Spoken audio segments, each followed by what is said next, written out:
Interference में हमने सीखा कि एक फ्रिंज की विड्थ कितनी होती है, किस तरह से फ्रिंज विड्थ और लाइन विड्थ को डिफाइन किया। अब उसके बाद उसमें छोटे छोटे फिनोमिना हैं, छोटे छोटे इवेंट्स हैं कि उसको पानी में डाल दिया या स्क्रीन को दूर दे गई, जिनमें से एक आधा डिस्कशन मैंने पिछली क्लास में किया था। बाकी आप लोग वो एग्जाम्पल ट्राई करेंगे वहाँ से, ठीक है। अब बात ये आती है कि YDSC हमने पढ़ा, हमने शेप ऑफ द फ्रिंजेस का जिक्र नहीं किया पिछले क्लास में। आपको ध्यान है मैंने कहा हो कि हम अभी स्क्रीन को यूँ देख रहे हैं, तो यहाँ से केवल यूँ पता लगता है कि यहाँ डार्क फ्रिंज है, यहाँ ब्राइट फ्रिंज है। लेकिन अगर स्क्रीन को यूँ करके देखें तो आपको पूरी स्क्रीन पे शेप कैसी है वो भी नजर आ जाएगा, ठीक है। तो आज की क्लास की शुरुआत हम कर रहे हैं शेप ऑफ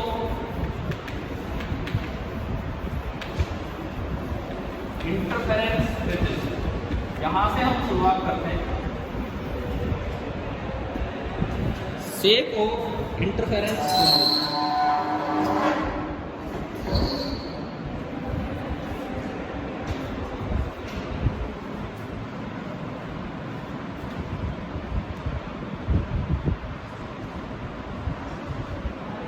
देखिए स्क्रीन पे आपको फ्रिंज मिल रही है। अगर मैं बात करूं सेंट्रल ब्राइट फ्रिंज की, तो सेंट्रल ब्राइट फ्रिंज का पोजीशन जो होती है हम कैसे डिनोट करते हैं। सपोज ये पहला सोर्स है, पहली स्लिट है, जिसको हम नाम देते हैं S1। इससे कुछ नीचे सेकंड स्लिट है, जिसको हम नाम दे रहे हैं S2। ये सामने स्क्रीन है। अब मुझे स्क्रीन को सीधा करके देखना है, स्क्रीन को यूं सीधा करके देखना है, ठीक है। ये स्क्रीन मैंने सीधी कर दी है। अब मुझे ये देखना है कि जो सेंटर पे फ्रिंज होगी, सेंट्रल ब्राइट फ्रिंज का मतलब होता है वो पॉइंट जहां दोनों जगह से पाथ डिफरेंस कितना हो, 0। आप बिल्कुल बीच में देखते हैं तो ये पॉइंट P है। क्या ये दूरी बराबर है कि नहीं दोनों है? तो बिल्कुल मिडल ऑफ द स्क्रीन पे तो सेंट्रल ब्राइट फ्रिंज होगी। अब बात ये है कि साइड में जब आप देखेंगे तो ये स्ट्रेट लाइन चलेगी या कर्व की फॉर्म में चलेगी, ये हमें ध्यान देना। साइड में अगर मैं देखूं तो ये स्ट्रेट लाइन चलेगी या कर्व की फॉर्म में चलेगी। तो देखो अब इसको आप ऐसे ऑब्जर्व कीजिए, इमेजिन कीजिए जैसे मेरा हाथ है, ऊपर S1 है, नीचे S2 और सामने ये दीवार है, ये दीवार है। मैंने बिल्कुल सामने मिड पॉइंट एक पॉइंट लिया, S1P और S2P दोनों बराबर हैं तो पाथ डिफरेंस 0 हो गया। अगर इस पे मैं एक सीधी लाइन लगा दूं, साइड में कोई पॉइंट लूंगा, वहां भी इससे दूरी और इससे दूरी क्या मिलेगी, इक्वल। मैंने बिल्कुल सेंटर पे, अब वो दीवार भी बहुत दूर है जो मैं आपको दिखाऊं। छोटा रूम हो तो उसमें भी हम कुछ दिखा सकते हैं कि ये दो पॉइंट बनाए इस दीवार पे S1 S2 और सामने वाली दीवार पे मिड पॉइंट बना दिया, वो सेंट्रल फ्रिंज है। अगर मैं वहां एक सीधी लाइन लगा दूं तो क्या उस लाइन का हर पॉइंट S1 S2 से इक्विडिस्टेंट होगा कि नहीं होगा? होगा ना। यानी कि उस लाइन पे जो भी पॉइंट होगा उन सभी पॉइंट्स पे पाथ डिफरेंस कितना होगा, 0। यानी कि इस पे ये जो फ्रिंज है ये क्या रिप्रेजेंट करेगी, सेंट्रल मैक्सिमम। और ये शेप कल हमने बताया था ब्राइट फ्रिंज कहाँ तक होती है। अगर इंटरफेरेंस नहीं होता, अगर इंटरफेरेंस नहीं होता तो इंटेंसिटी हर जगह 2I0 होती। ब्राइट फ्रिंज वहां बोली जाएगी जहां 2I0 से लेके 4I0 तक इंटेंसिटी है ना। तो ये वो इलाका बना, ये वो इलाका बना जहां सेंटर पे तो 4I0 है और दोनों साइड में कितनी होगी, 2I0। तो ये आपकी बन गई सेंट्रल ब्राइट फ्रिंज।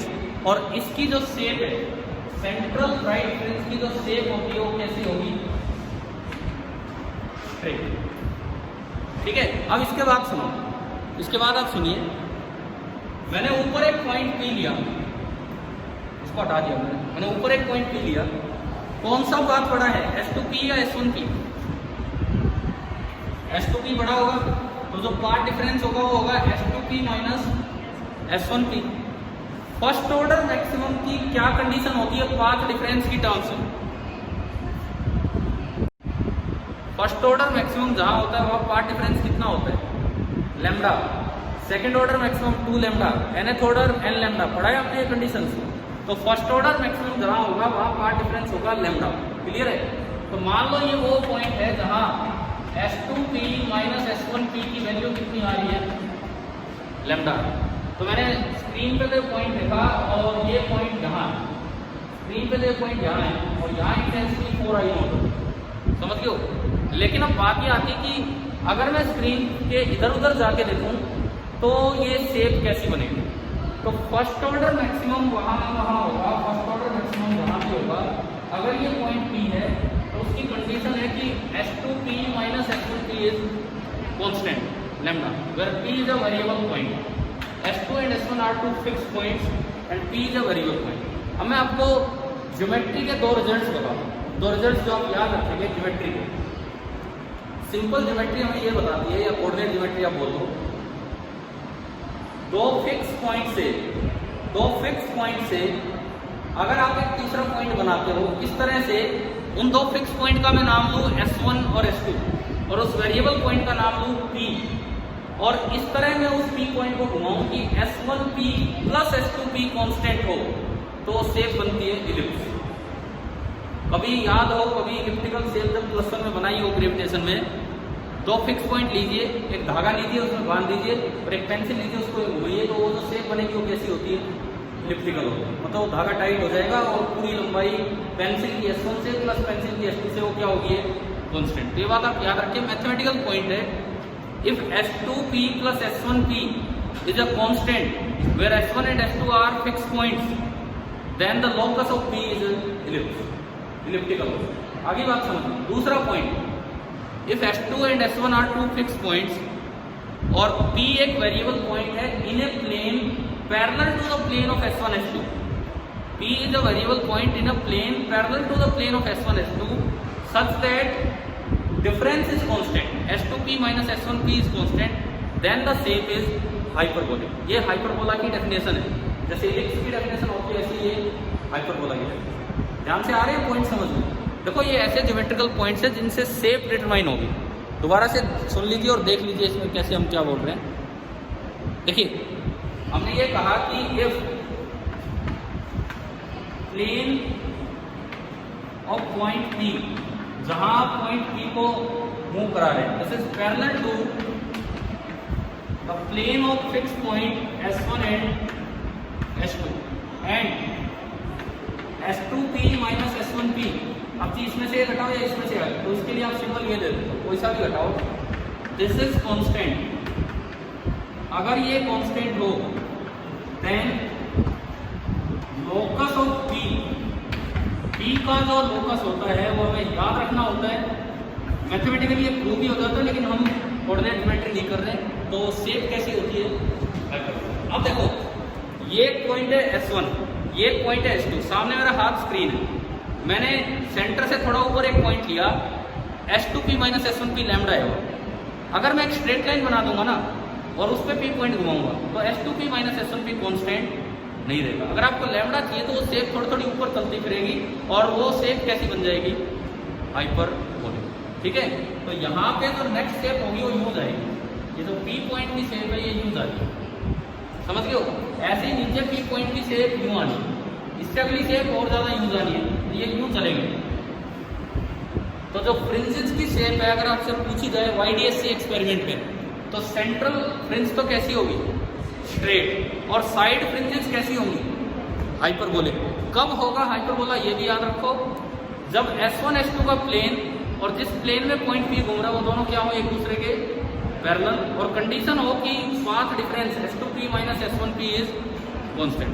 अगर सम कांस्टेंट होता तो शेप कैसी हो जाती, elliptical. S2P plus S1P constant होता तो शेप कैसी हो जाती, इलिप्टिकल। क्या ये बात समझ में आ गई? तो shape of the fringes elliptical है, लेकिन इसमें क्या होता है, एक स्पेशल पॉइंट आप याद रखिए, अगर स्क्रीन थोड़ी दूर हो तो ये कर्वेचर भी दिख नहीं पाता है और नियरली कैसी नजर आती है। इसका मतलब फाइनल कंक्लूजन ये है, shape of the fringes in YDSC,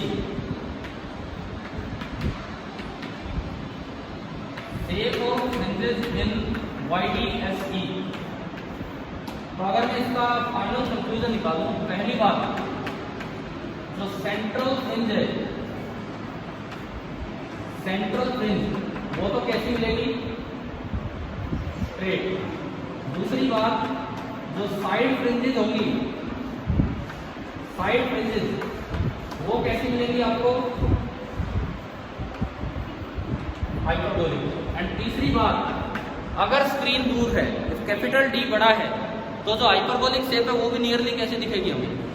straight. If D is large, then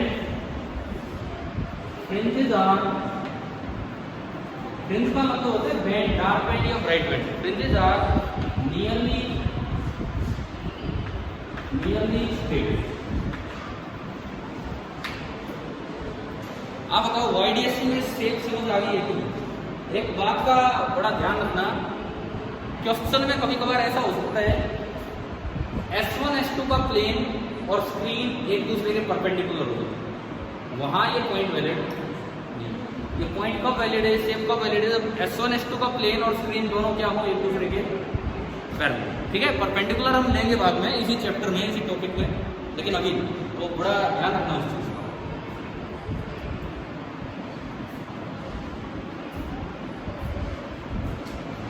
अच्छा, एक बार ये चीज थोड़ा अपनी बुक में भी नजर डालोगे, नोट कर लेना। बुक में देखिए, यहाँ पे YDSC चल रहा है, शेप ऑफ द फ्रिंजेस का जिक्र होगा YDSC में। हाँ, ये पेज नंबर 364 पे देखिए, पेज नंबर 364 पे जो लास्ट तरह का आप पढ़ लेना, और उसकी शेप आगे दिखा रखी कैसे मिलेगी, और थोड़ी सी दूर है तो नियरली स्ट्रेट करके क्या ये दोनों पॉइंट क्लियर हो गया? ठीक है, आप ये कर लीजिए, नोट कर लीजिए।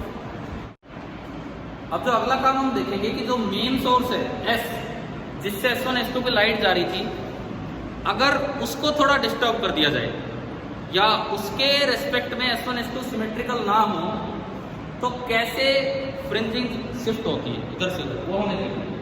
नेक्स्ट हमारा काम है कि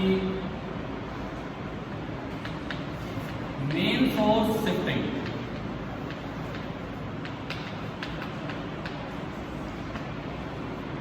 देखिए, मेन सोर्स शिफ्टिंग से फर्क क्या पड़ेगा? अभी तक आप पाथ डिफरेंस जो लेते थे खाली S1 और S2 से ले लिया करते थे।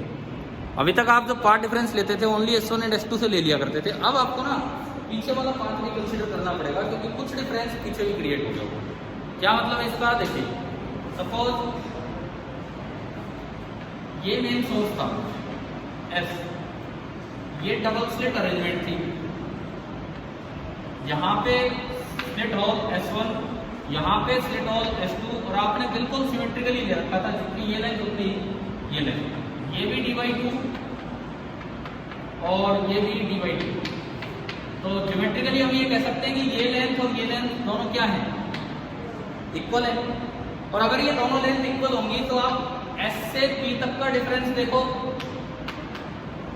चाहे S1 से और S2 से देखो, बात तो एक ही है, क्योंकि पीछे वाले पार्ट डिफरेंस तो कैंसिल ही होंगे, तो हम केवल और केवल आगे से पार्ट डिफरेंस देख लिया करते थे। लेकिन इस टॉपिक में हम कह रहे हैं कि अगर आपने मेन सोर्स को थोड़ा शिफ्ट कर दिया ऊपर या नीचे, तो क्या होगा वो देखते हैं। आप देखो, ये डायग्राम इससे शिफ्ट करके हम बना रहे हैं, क्या होगा वो देखिए आप। सपोज इस तरह का कुछ अरेंजमेंट किया कि ये डबल स्लिट अरेंजमेंट थी, ये है आपका S1 और ये है आपका S2, और जो मेन सोर्स है उसको थोड़ा ऊपर कर दो। समझ गए हो? जो मेन स्लिट थी, मेन स्लिट जहां से लाइट आ रही थी, मैं क्या किया, उसको यहाँ के मुकाबले यूं रख दिया। अब ये लाइट दो हिस्सों में जाएगी, S से S1 में जाएगी और S से S2 में जाएगी। और अब अगर मैं स्क्रीन पे जो स्क्रीन D डिस्टेंस दूर है, किसी जगह पॉइंट P बनाऊं, तो वहां अगर मैं पाथ डिफरेंस लिखूं तो क्या खाली S1 S2 लिखने से काम चल जाएगा या S से देखना पड़ेगा? S से देखना पड़ेगा ना, क्योंकि पीछे भी पाथ अलग है। अभी तक हम पीछे वाले पाथ को कंसीडर नहीं करते थे। तो देखिए, अब सपोज कीजिए मैंने ये कोई पॉइंट लिया P, यहाँ पर पॉइंट लिया P, तो S1 तक रे यूं गई लाइट वेव एंड देन यूं गई, ये तो एक है, और S2 तक ये यूं गई एंड देन ये यूं चलती गई। तो अब अगर मैं डेल्टा X लिखूं P पे, डेल्टा एक्स, तो that will not be equal to S1P minus S2P। S1P minus S2P तो आगे आगे का बात है, क्या कुछ डिफरेंस पीछे है कि नहीं, और पीछे कौन सी लेंथ ज्यादा है, SS2 या SS1? SS2। तो असल में ये पूरी लेंथ माइनस ये पूरी लेंथ, पता नहीं कौन सी ज्यादा होगी कौन सी कम होगी। तो अब अगर मैं डेल्टा एक्स लिखूं पी पे, तो एक पूरी लेंथ तो है SS1 प्लस S1P माइनस, बड़े में से छोटा घटाना है तो ये वाला माइनस SS2 प्लस S2P। ये बताओ पाथ डिफरेंस लिखना सभी को आ गया पीछे से कैसे निकालते हैं? तो डाउट है तो पूछ लीजिए, या दिख नहीं रहा हो तो आगे आ जाइए। दिख रहा है, समझ आ रही है? ठीक है, सभी को क्लियर है पाथ डिफरेंस कैसे निकालते हैं? सेंट्रल फ्रिंज कहाँ होती है जहां पाथ डिफरेंस कितना हो, 0। तो यूं बताओ, पहला पॉइंट, क्या पाथ डिफरेंस बिल्कुल बीच में 0 होगा या नहीं होगा? बिल्कुल बीच में, बिल्कुल बीच में पाथ डिफरेंस 0 होगा या नहीं होगा? नो सर, नहीं होगा, बिल्कुल नहीं होगा। कारण बिल्कुल बीच में देखोगे तो S1C और S2C तो बराबर होंगे, लेकिन क्या पीछे बराबर चल के आए वो? नहीं, समझ रहे हो ना भाई? बिल्कुल बीच में देखोगे तो ये प्लस ये और ये प्लस ये, तो आगे तो बराबर है लेकिन पीछे बराबर नहीं है, तो इसका मतलब बीच में सेंट्रल फ्रिंज लाई नहीं करेगा। तो सेंट्रल फ्रिंज ऊपर होगी या नीचे होगी, ये बताओ। सेंट्रल फ्रिंज वहां होती है जहां पाथ डिफरेंस कितना हो, 0। तो इससे ऊपर मिलेगा वो पॉइंट, या इससे नीचे मिलेगा? नीचे। अगर आपने ऊपर लिया तो दोनों साइड से ही छोटा है पाथ, और ये दोनों साइड से बड़ा है, तो वो बराबर हो ही नहीं सकते, 0 आएगा। इट मीन सेंट्रल फ्रिंज, अगर आपने इसको ऊपर शिफ्ट किया तो सेंट्रल फ्रिंज कहाँ शिफ्ट हो जाएगी?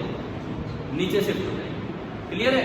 दूसरी बात, डायरेक्ट ज्योमेट्री हमें क्या बताती है कि अगर this is the centre of S1 and S2 and this is the main source S, आप चाहे कैसे ज्योमेट्री लगा लो, सेंट्रल फ्रिंज को हमेशा कैसे लोकेट कर सकते हो? Main slit S, centre of S1 S2 and central fringe, they all lie in A straight line. ये पॉइंट याद रखिए। देखो ये ऊपर शिफ्ट किया तो वो नीचे जाएगा। आप एक चीज याद रखिए, main source S, mid point of S1 and S2 and central fringe जहां भी हो, मैं नहीं कह रहा कि यहाँ है, जहां भी होगी। अब जैसे ये पॉइंट आए, ये पॉइंट, तो ये आपका क्या बनेगा? सेंट्रल फ्रिंज, सेंट्रल मैक्सिमम, और इस जगह डेल्टा एक्स कितना होना है? 0। ठीक है, मतलब क्या कि अगर ये फाई एंगल ऊपर गया तो ये फाई एंगल नीचे हो जाएगा। ये एक रिजल्ट है जो हमें याद रखना है। क्या है? मेन सोर्स S, ठीक है, mid point of S1 and S2 and central fringe, they all lie in A straight line. अगर ये बिल्कुल बीच में होता तो आप सीधा डालते ही नहीं जाएगा। समझ में आया? अपनी बुक में देखो, शायद अगला ही पॉइंट इस डायग्राम के बाद पेज नंबर 365 पे दिया हो। इस डायग्राम में उन्होंने करके दिखाया है। एक को 5 पर शिफ्ट किया तो ये नीचे शिफ्ट हो गया। देखो लास्ट टाइम ये जो अलग से ब्लू कलर दे रखा है, सोर्स SS होगा इसमें, the mid point Q and the point O, central fringe are on a straight line. ये लिखता है, इस सोर्स को कितने SS बोल रखा है, इस मिड पॉइंट को Q बोला है और इस सेंट्रल पॉइंट को O बोला है। तो ये तीनों S main source, Q mid point of S1 S2 and O central fringe,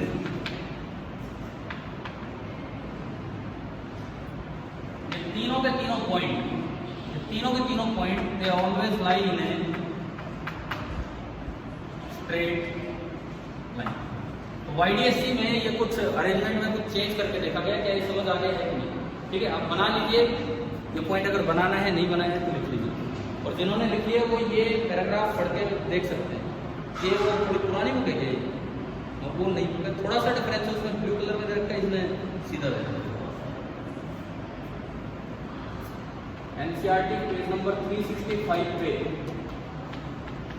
page number 365 पे ये पूरा मेंशन किया हुआ है जो मैं आपको बता रहा हूँ। नई बुक में ब्लू कलर में अलग से दे रखा है, पुरानी बुक में सीधा कर रखा है।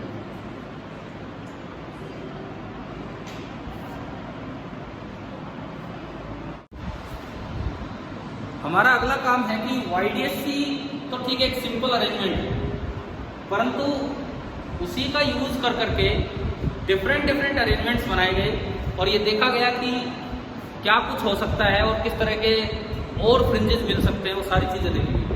हम जो अभी पढ़ रहे हैं that is interference by division of wavefront, और वही हमारे सिलेबस में है, वही वाला इंटरफेरेंस। अब देखो इसमें एक मिरर का यूज करके भी इंटरफेरेंस देखा गया, मिरर का यूज करके इंटरफेरेंस कैसे, और इस अरेंजमेंट को बोला जाता है लॉयड मिरर अरेंजमेंट।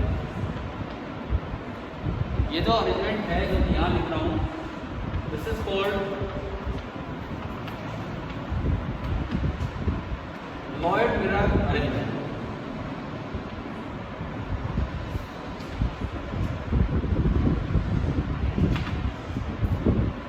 लॉयड एक साइंटिस्ट का नाम है, उन्होंने एक मिरर अरेंजमेंट बना के दिया था इंटरफेरेंस देखने के लिए। क्या बताया उन्होंने ना, एक लॉ का यूज किया, एक स्टोक्स लॉ नाम की चीज़ है जो कभी +1 में वेव्स में हमने पढ़ा था। आपको अगर याद आए, एक रस्सी, मतलब क्वेश्चन था, बांधी नहीं थी हमने, एक रस्सी थी, एक एंड पे वो बंधी हुई थी और एक एंड पे उसमें रिंग लगा के डाली हुई थी और एक पल्स को इधर से जनरेट करके भेजा था और पूछा था कि दोबारा वो पल्स वही पार्ट कितनी देर में वही स्टेटस अचीव करेगी। कुछ याद आ रहा है ऐसा? नहीं भी याद आया तो कोई बात नहीं, ठीक है, कोई फर्क नहीं पड़ रहा है, पर अगर याद आ जाए तो वही चीज़ है। तो वहाँ हमने एक चीज़ पढ़ी थी कि स्टोक ने एक बात बताई थी कि जब भी कोई वेव रेयरर से डेंसर मीडियम जाना चाहती है और उसका कुछ पार्ट रिफ्लेक्ट होके आता है, तो जो पार्ट रिफ्लेक्ट होके आता है वो अपोजिट फेज में स्टार्ट होता है। ये लॉयड मिरर अरेंजमेंट अभी स्टार्ट करते हैं। इसके अंदर पहले हमें एक चीज की जानकारी होनी चाहिए, that is Stokes law. And Stokes law ये कहता है कि व्हेनेवर ए वेव, हम लाइट वेव की बात कर रहे हैं, हम यहाँ सिंपली अपनी लाइट वेव की बात कर लेते हैं। Whenever A light wave gets reflected from a denser medium, gets reflected from a denser medium, जब भी denser medium से रिफ्लेक्ट होगी, it undergoes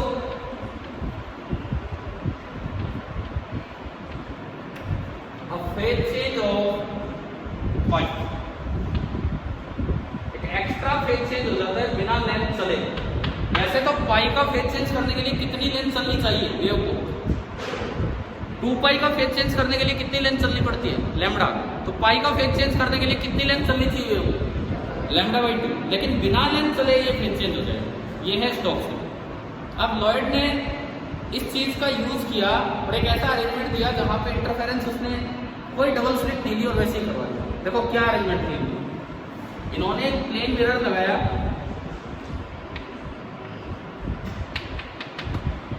और प्लेन मिरर के प्लेन से थोड़ा ऊपर एक मेन सोर्स रखा S, बस एक ही सोर्स दिया, कोई वाईडीएससी अरेंजमेंट, और यहाँ पे इन्होंने स्क्रीन लगा दी, ये स्क्रीन लगा दी। अब जब स्क्रीन पे देखा तो इंटरफेरेंस फ्रिंजेस मिल रहे थे, तो कहीं डार्क फ्रिंज मिल रही थी और कहीं ब्राइट। बिना दो सोर्स के फ्रिंज कैसे मिल गई? बिना दो सोर्स मिले हुए फ्रिंज कैसे मिल गई? तो असल में यहाँ दो लाइट पहुंच रही थी, दो कोहेरेंट लाइट, एक तो डायरेक्ट लाइट और दूसरी रिफ्लेक्टेड। एक तो डायरेक्ट लाइट और दूसरी कहाँ से? रिफ्लेक्टेड। समझ रहे हो? दूसरी लाइट इस तरह जा रही थी स्क्रीन पे जैसे इसकी इमेज से आ रही। अब प्लेन मिरर में इमेज कहाँ बनेगी? नीचे बनेगी। तो इसकी जो इमेज है वो नीचे बनी S डैश और दूसरी लाइट यूं पहुंच रही थी वहां S डैश से, मतलब ये वाली लाइट और ये एक ही सोर्स से आने वाली दो लाइट है। तो ये वेव कैसी है? कोहेरेंट या इनकोहेरेंट? एक ही सोर्स से अगर दो वेव बनती है तो कोहेरेंट होती है, इनकोहेरेंट? कोहेरेंट। तो ये दो कोहेरेंट वेव जाके वहां मिली और इस वजह से इंटरफेरेंस हुई। तो ये अरेंजमेंट था, इसमें डबल स्लिट की भी जरूरत नहीं पड़ी, मिरर से अरेंजमेंट, ठीक है। लेकिन एक फर्क है, YDSC में S1 S2 दोनों रियल सोर्स थे।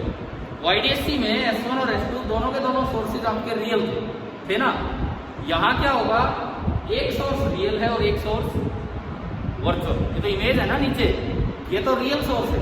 जो ऊपर जो बना वो तो रियल सोर्स है, और नीचे जो बना वो कैसा सोर्स है, वर्चुअल। तो YDSC अरेंजमेंट में जहाँ S1 S2 दोनों रियल थे, इस लॉयड मिरर अरेंजमेंट में एक रियल और एक वर्चुअल। अच्छा, जो कंडीशन हमने YDSC में निकाल ली वो हर जगह वैलिड है। क्या कि अगर आप मैक्सिमम चाहते हो, मैक्सिमम इंटेंसिटी चाहते हो, तो पार्ट डिफरेंस कितना होना चाहिए, integral multiple of full wavelength. याद किया हुआ है 0 या लैम्डा या 2 लैम्डा। और अगर आप मिनिमम चाहते हो तो पार्ट डिफरेंस कितना होना चाहिए, lambda by 2, 3 lambda by 2, 5 lambda by 2, means odd multiple of half wavelength. पता है ना, ये odd multiple of half wavelength. वो कंडीशन यहाँ भी होगी। तब आप क्यों बताओ, ये कोई पॉइंट P है, एक बार आप यहाँ पार्ट डिफरेंस लिखोगे कितना है, वो पार्ट डिफरेंस ज्योमेट्रिकल नहीं होता है। वो पार्ट डिफरेंस कौन सा होता है, ऑप्टिकल पार्ट डिफरेंस। जब हमने लाइट वेव स्टार्ट किया तो आपको बता दिया था कि ऑप्टिकल पाथ और ज्योमेट्रिकल पाथ में थोड़ा सा डिफरेंस होता है। जैसे अगर किसी n रिफ्रैक्टिव इंडेक्स के वीडियो में t लेंथ चले तो ज्योमेट्रिकली तो t चली है, लेकिन ऑप्टिकली वो चलती है n इंटू, याद है ना। तो यहाँ तो कोई मीडियम है ही नहीं। आप ये बताओ कौन ज़्यादा चला है, S' या SP? अरे ये और ये तो बराबर है, ये और ये तो बराबर है, तो आप S' से काउंट कर सकते हो। कौन ज़्यादा चला है, S' या SP? S'। तो एक बार ये बताओ, यहाँ पाथ डिफरेंस अगर मैं लिख दूँ, पहले इस वेव का काउंट करो, S' से बोलो थी, यहाँ से बोलो, बात एक ही। मान लो ये पॉइंट है G, जहाँ से रिफ्लेक्ट होके गए, तो S' की बजाय आप यहाँ से चलाओ। ये लेंथ कितनी है, SG plus lambda by 2 plus GT। आप बताएंगे क्यों ये लिखा है, माइनस ऊपर वाली लेंथ ओनली कितनी है, S। ये कहाँ से आ गई लैम्डा बाई 2, स्टोक्स लॉ। ये वेव अभी रिफ्लेक्ट होके गई, मिरर से रिफ्लेक्ट हुई है, तो एयर के मुकाबले मिरर डेंसर है कि रेयर? एयर के मुकाबले मिरर कैसे है, डेंसर। डेंसर से जब भी कोई वेव रिफ्लेक्ट होती है तो बिना लेंथ चले, बिना ज्योमेट्रिकली कोई लेंथ चले, ऑप्टिकली वो पाई फेज चल जाती है। पाई फेज चलने का मतलब कितना लेंथ वो चली गई, लैम्डा बाई 2। तो ये एक्स्ट्रा पॉइंट है जो आपको याद रखना है पार्ट डिफरेंस लिखते समय। अब देखो SG और S' तो दोनों सेम है, ये तो भाई ज्योमेट्री सेम है, ठीक है। तो आप इसको लिख सकते हो, SG को लिख सकते हो S' plus lambda by 2 plus GP minus SP, और S' प्लस GP, यहाँ पे S' हो गया, S'। तो आपका जो पार्ट डिफरेंस होगा वो बनेगा S' माइनस SP। वो तो नॉर्मल है जो आपका YDSC में होता था, प्लस एक एक्स्ट्रा क्या आ गया यहाँ पे, lambda by 2 due to Stokes.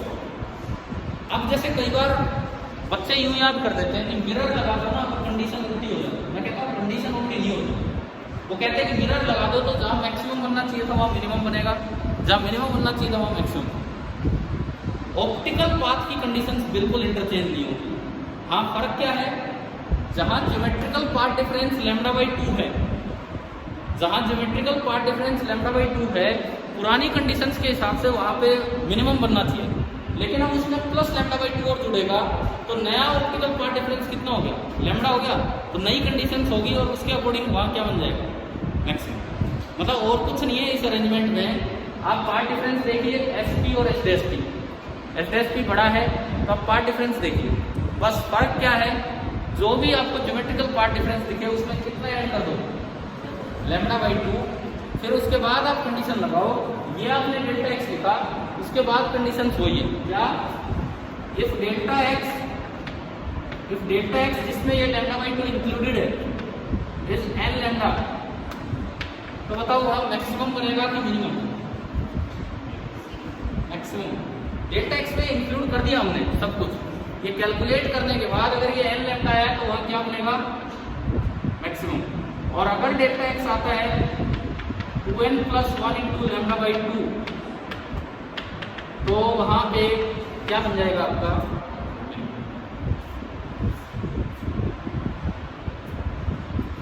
n lambda आता है तो maximum, 2n plus 1 into lambda by 2 आता है तो वहाँ पे बनेगा मिनिमम। लेकिन डेल्टा x लिखते समय लैम्डा बाई 2 का ध्यान रखना है कि ये भी हमें इंक्लूड करवाना है।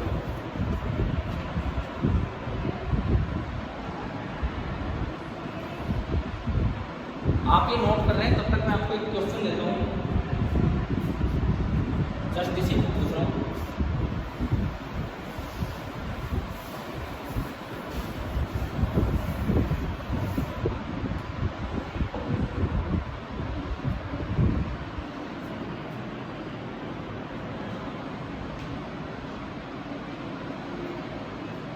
क्वेश्चन ये है,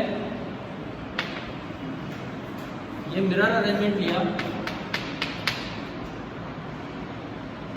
इसके सोर्स से, इसके प्लेन से ए लेंथ ऊपर, मेन सोर्स है एस, जहां स्क्रीन है इसको टच करते हुए,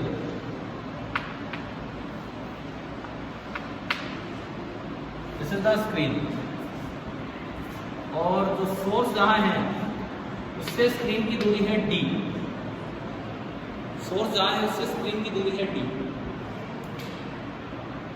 सवाल यह है कि बिल्कुल इस पॉइंट पे, बिल्कुल इस पॉइंट पे जो फ्रिंज होगी वो ब्राइट होगी कि डार्क, पहला सवाल।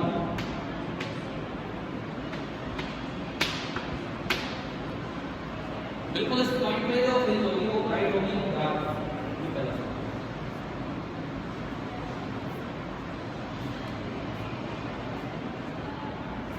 बिल्कुल इस पॉइंट पे, जस्ट इससे जरा सा ऊपर, यहाँ ब्राइट होगी कि डार्क होगी।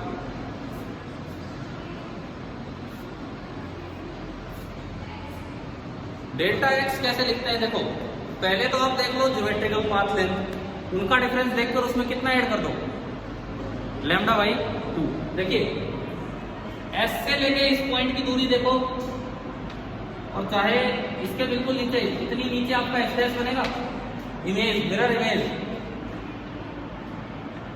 और चाहे एस डैश से दूरी देखो। बताओ ज्योमेट्रिकली इनमें डिफरेंस है कि नहीं? क्या ज्योमेट्रिकली एस पी और एस डैश पी सेम है कि अलग अलग? सेम। तो हमने अभी डेल्टा एक्स लिखा था, डेल्टा एक्स जब भी लिखते हो इस तरह के अरेंजमेंट में, वो था S P minus S dash P या S dash P minus S P plus क्या ऐड कर देना है, लैम्डा बाई 2। तो अगर मैं यहाँ डेल्टा एक्स लिखूँ, डेल्टा एक्स, तो वैसे तो ज्योमेट्रिकली तो पार्ट डिफरेंस कितना है, 0, लेकिन साथ में कितना ऐड हो जाएगा, लैम्डा बाई 2। तो बताओ ये कैसी फ्रिंज बनेगी, सेंट्रल फ्रिंज यहाँ पर, समझ में आया? अक्सर यहाँ भी बच्चे गलत जवाब दे जाते हैं, बोले सेंट्रल फ्रिंज तो ब्राइट है, लेकिन यहाँ पे कैसे बनेगी, डार्क। ये फर्क समझ में आ गया, वो पार्ट डिफरेंस कैसे यूज करते हैं।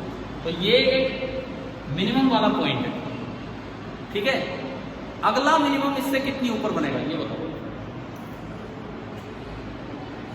दो कंसेक्यूटिव मिनिमा के बीच की दूरी कितनी होती थी, बीटा। हमने फ्रिंज विड्थ नाम की टर्म पढ़ी है ना। दो कंसेक्यूटिव, अगर देखो नहीं नोट किया, मैं बोर्ड पे इतना ज्यादा रब नहीं कर रहा हूँ, आप लिख लेना एक बार, देखिए इधर। अगर दो कंसेक्यूटिव मैक्सिमा या दो कंसेक्यूटिव मिनिमा के बीच की दूरी क्या थी, बीटा थी, फ्रिंज विड्थ, और बीटा का एक्सप्रेशन क्या था, lambda upon small D into capital D. तो मैं अगर आपसे पूछूं कि बताओ इसमें अगला मिनिमम कहाँ है, तो वो बीटा डिस्टेंस दूर होगा, वो दूरी क्या होगी, एक बार ये अरेंजमेंट देख लो। वेवलेंथ मान लीजिए लैम्डा है, वेवलेंथ माना हमने lambda upon small D. Small D कितना है, इस डायग्राम को देखो, स्मॉल डी स्मॉल ए नहीं है, 2a दिख रहा है भाई। ए तो मिरर के प्लेन से एस की दूरी है, तो उसकी दूसरी इमेज कहाँ बनी होगी, ए नीचे बनेगी ना। तो S1 S2 जो दो बने उनके बीच की दूरी होती थी स्मॉल डी, तो स्मॉल डी कितना हो गया, 2a। तो यहाँ जो बीटा बनेगा lambda upon small D that is 2a, और इनटू क्या बनाइए, कैपिटल। ये बताओ वर्ड मिरर अरेंजमेंट है, इंटरफेरेंस समझ आ गया। मतलब मेन था YDSC, अब उसी में थोड़े थोड़े चेंजेस होके ये अलग अलग अरेंजमेंट्स हम पढ़ते चले, ठीक है। और ये भी जरूरी नहीं है कि स्क्रीन इसके टच ही हो, ये भी कतई जरूरी नहीं है कि स्क्रीन इसके टच ही हो, स्क्रीन दूर भी हो सकती है। जैसे एक अरेंजमेंट ऐसा भी बनाते हैं, आप कर सकते हैं इसको नोट। मैं अगले अरेंजमेंट पे चलता हूँ कि स्क्रीन अगर दूर होगी तो क्या होगा।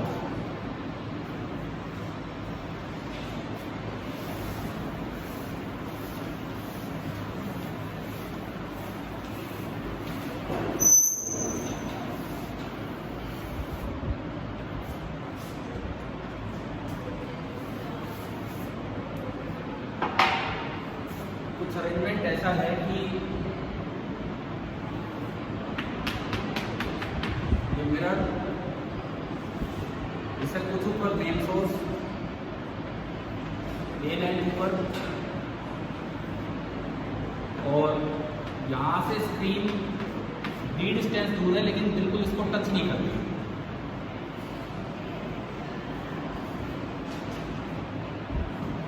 मिरर मैं छोटा ही ले रहा हूँ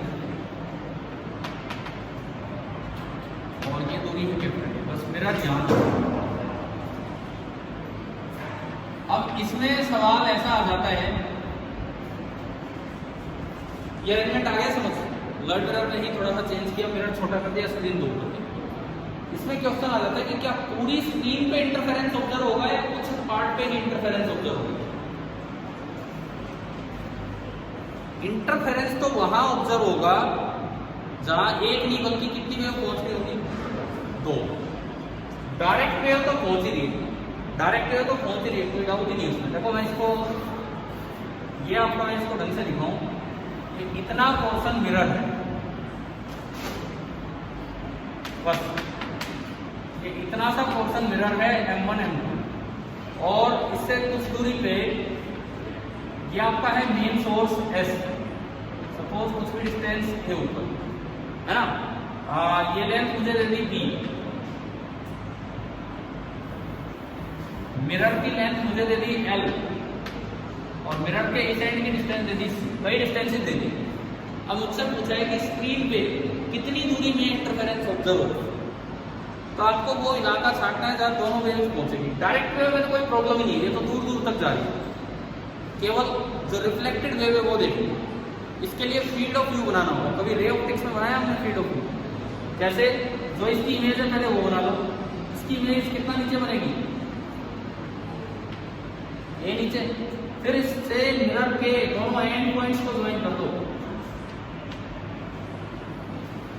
इससे मिरर के दोनों एंड पॉइंट्स को ज्वाइन कर दो, यानी कि जो रिफ्लेक्टेड वेव है, रिफ्लेक्टेड वेव वो केवल एक तो यहां से रिफ्लेक्ट हो पाएगी और एक यहां। सो ये वो पोर्शन है जहां रिफ्लेक्टेड वेव पहुंच रही है और डायरेक्ट वेव तो हर जगह पहुंच रही है। समझ में आ रहा है, यानी कि दिस इज द रीजन। अगर मैं इसको नाम A दूं और इसको नाम B दूं, जो A B रीजन होगा स्क्रीन पे, वो A B रीजन आपका कैसा होगा, इंटरफेरेंस रीजन। ना इससे ऊपर इंटरफेरेंस ऑब्जर्व होगा और ना इससे नीचे। क्लियर है। अब अगर कोई पूछे कि यहाँ क्या डार्क फ्रिंज है, पिछली बार था ना बिल्कुल इसके टच होता पॉइंट था डार्क फ्रिंज के, यहाँ है डार्क फ्रिंज, यहाँ बिल्कुल इसके सामने नहीं, कोई फ्रिंज ही नहीं है, क्योंकि यहाँ तो दो वेव पहुंच ही नहीं। ठीक है, पाइथागोरस से ये डिस्टेंस निकाली जा सकती है। कैसे, अब तो हमारे पास वैल्यूज नहीं है, ABC में चल रहा है काम। देखो पाइथागोरस से कैसे, आप पहले ये डिस्टेंस निकालो, ये डिस्टेंस निकाल लो, यहां से इसको कैसे निकाल सकते हैं, ये वाले डिस्टेंस, ये C है, ठीक है। जब पाइथागोरस से बताओ ये इंटरफेरेंस रीजन की डिस्टेंस कैलकुलेट हो जाएगी यहाँ, ठीक है। किसी भी ट्रायंगल में या कैसे भी करके या एंगल्स इक्वेट करके, ये एंगल अगर थीटा है तो इधर ये एंगल भी थीटा ही होगा, क्योंकि नॉर्मल के साथ दोनों साइड बराबर है। ठीक है, आप ऐसे भी कर सकते हो, इधर से tan थीटा निकाला एंड इधर से tan थीटा निकाला। इधर से tan थीटा कितना होगा, मान लो एंगल थीटा 2 है, ये एंगल भी थीटा 2 है, इधर से tan थीटा 2 कितना होगा, A/L+B, और इधर से कितना होगा, ये डिस्टेंस है x1 मान लीजिए, x2 मान लो, x2। तो देखो tan थीटा 2 देखिए, tan थीटा 2 इधर से बना A/L+B बराबर, इधर से क्या बनेगा, x2/c। सब कुछ पता है तो यहाँ से x2 आ गया, यहाँ से आपका x2 आ गया, c × A/L+B। ऐसे ही फिर इधर आओ, ठीक है। ये एंगल अगर थीटा 1 है तो ये भी थीटा 1 होगा, क्योंकि नॉर्मल बनाओगे तो i बराबर r होगा, तो बाहर वाले लिखो दोगे। इधर से tan थीटा 1 कितना, A/B, और उधर से tan थीटा 2 कितना, ये पूरा x2 मान लो, सॉरी x1, तो tan थीटा 1 उधर से होगा x1/L+C। सी। तो इक्वेशन बन गई दूसरी, क्या बनी? इधर से तो बनी a/b और उधर से बन रही है x1 अपॉन l प्लस सी। मेरा यहां से x1 आ गया l प्लस सी इंटू ए अपॉन बी। और अब अगर आपको इंटरफेरेंस रीजन निकालना है तो ये लंबाई हो जाएगी x1 माइनस x2। न्यूमेरिकल इस तरीके से भी आ सकता है। कितने इलाके में इंटरफेरेंस होगा, कहाँ मैक्सिमम मिलेगा, कहाँ मिनिमम, उसमें λ/2 एक्स्ट्रा ऐड करके देखना है। तो आप बताओ, ये YDSC के बाद अगला अरेंजमेंट आया लॉर्ड मिरर अरेंजमेंट। क्या ये समझ आ गया है? एक एक्स्ट्रा बात ध्यान रखनी है कि जब भी कभी मिरर से रिफ्लेक्ट होकर वेव चलेगी, जब भी कभी मिरर से रिफ्लेक्ट होकर वेव चलेगी तो हमेशा हमेशा उसमें कितना ऐड कर देना है, जो भी ज्योमेट्रिकल पाथ है उसमें आप कितना ऐड कर देंगे, λ/। क्लियर है? ठीक है, आप नोट